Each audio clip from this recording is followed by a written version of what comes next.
Hello, my name is Kaisa Long, and this is my response for the My Life Impressions of an Indian Childhood book. I really enjoyed reading this book, even though it was so short. Kind of like the other books we read, it was really harsh in some points, kind of hard to read in some points as well, but overall, really powerful. Something I really liked about this book is that it really reminded me a lot of Louise Erdrich, her novels. I've read a couple of them.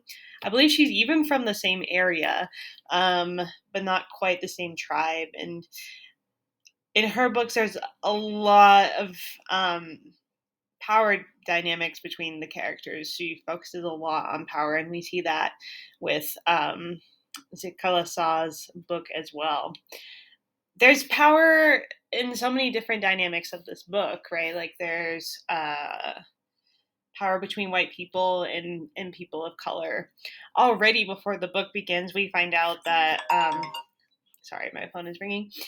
We find out that her uncle has passed, and it's because of the pale faces, because of the white people. It's their fault, right?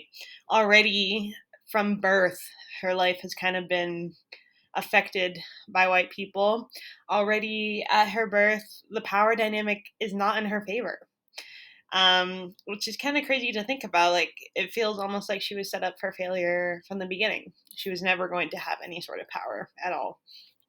Um, and so there's a power dynamic between them, her interactions with the pale faces, but also at the school. And she is so clearly powerless at the school. She just has to like go along with what all these nuns say.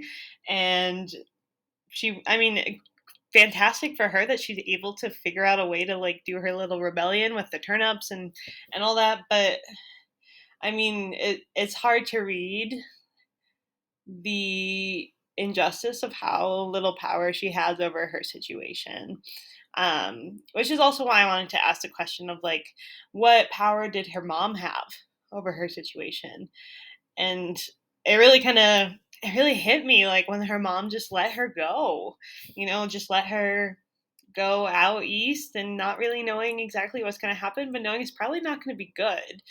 And I wanted to just, ask some people, could she have done anything? Did she have power in that situation? Like, could she have stopped her daughter? And if she did stop her daughter, what does that say about her love for her daughter? Um, and so that's an interesting angle to look at. I also want to talk about the power dynamic of men versus women in here. Her brother is in a very similar situation to her, almost identical. They're both native, and they're both trying to abide by these white people's rules and laws. And so I was asking myself, does the brother have any more power than she does? Like, is he any better off than she is? There's also age and a dynamic of power with age. He's way older than her. So maybe it's possible, right? But just being a woman of color and being so young, the odds were never in her favor. So what's interesting is that, and this brings me to my final point, is that by the end of the book, especially with the article that we read this week that explained more about what happened to her in the end, she was able to work her way up and get some power at the end of it, which to me is just astounding.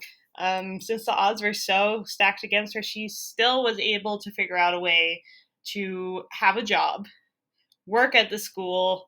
Not only that, but then she like kind of graduated above that, started doing activism for her people. I mean, the power dynamic totally gets turned on its head um, by the end of her life, and I really wish that this book would have included that last bit of her life.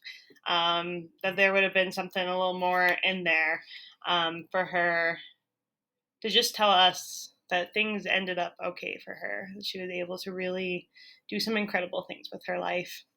And so I think that's what made this book so unique, is that things do kind of turn out okay for her in the end. Maybe not great, but okay.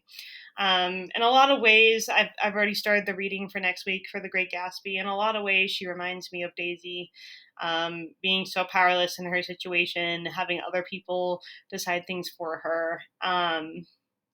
And so, yeah, I'm curious to see where this conversation of power goes from here, especially as we keep reading more books that have to deal with it.